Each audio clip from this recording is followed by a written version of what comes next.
Welcome to the demonstration of the eROBSON app. I will show how Educational Robotics LittleBits components are simulated in AR. Here we are in the eROBSON application. You see on the right I'm controlling the user interface and I'm adding an image into my scene. I'm working in the edit mode at the moment. So I found an image from the LittleBits website that displays one of the possible circuits that can build. And here my image appears in my augmented reality space. I move it where I want it to be.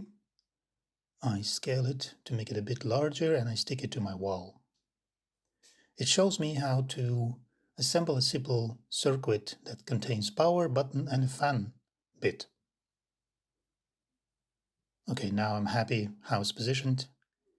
And I go back to the media content of my scene and I add the power component. I can move it in space like this. I can turn it. You can see here power consists of two elements and they're connected with a wire and I can move them independently. Then I'm adding another component, the USB power bit,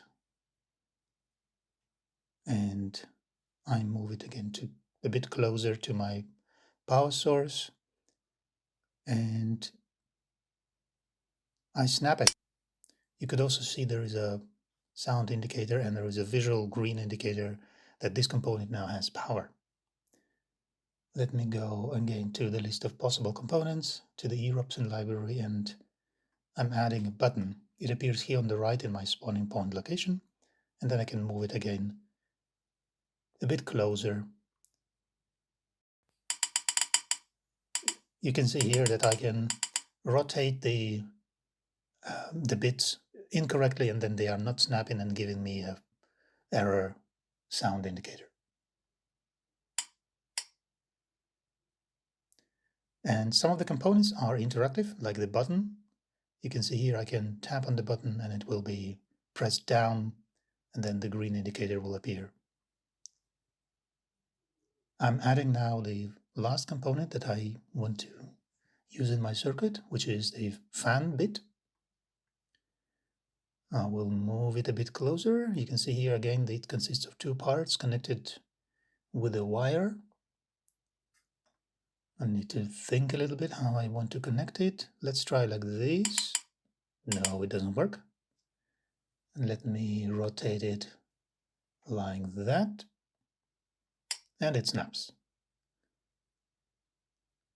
I also want to move the fan a little bit closer so it's in the field of my view.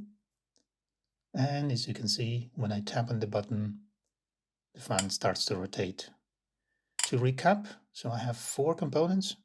I can move them on, I can snap them together like this, like that. I can press the button and I can snap my fan and fan rotates.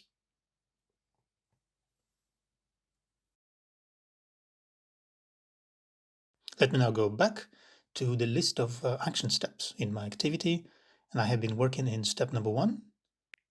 Let me give it a name, button and fan. And in my learning activity, I can add as many of the steps as I need. So let's add another one. And in this action step, I would like to work with a different set of little bits. But I know that 2 of them I can reuse. So I will go and select keep alive for 2 of my components in step number 1, power source and power bit, and I will keep them alive for both step number 1 and step number 2. Now I'll go to step number 2, and as you can see here, I already have 2 of the components I need ready to be used. And I will snap them right away. Like that. Now I want to add another poster that will represent a different circuit that I want to build in my step number 2. That is a very similar circuit, but it has a LED lamp as an output bit. I will make this poster a bit bigger again and position it behind my working area. And as you can see, I'm working at home, and this is designed to be executed also at home by students.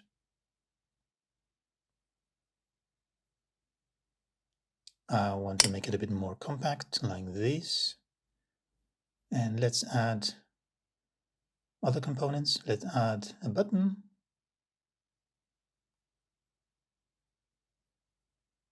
I will move it closer, rotate, and snap to my circuit. Let's see, I would like to add now the LED lamp component. And move it also closer to my circuit.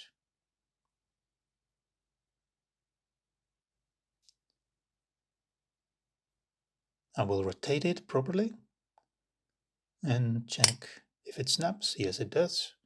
That means everything's correct. I want also to position the lamp itself a bit closer so that it's in the same field of view as the rest of the bits in this circuit. So when I interact with the button, I will also see the lamp. As you can see here, I press the button down and the lamp turns on. Okay, now let's give a name to our step. Good. Now let's go back to step number 1. As you can see, my bits are here a bit disassembled, and I'll switch now to the play mode. So this is how the students will see the activity, and they will be able to play with these components without much of the scaffolding information around. So see, all the bits are also interactable, almost in the same way as in the edit mode. Some components are interactable like the button, so they switch the state, or they rotate like the output bits like this fan. Then I will switch to step number 2. Again, I have the other set of components. I can move them, snap, interact with the button, follow the instructions on the picture, and connect. There are other components, both educational robotics and other media types, that can be used for additional instructions such as audio, video, and 3D models. And here is a very simple example of just a few of them.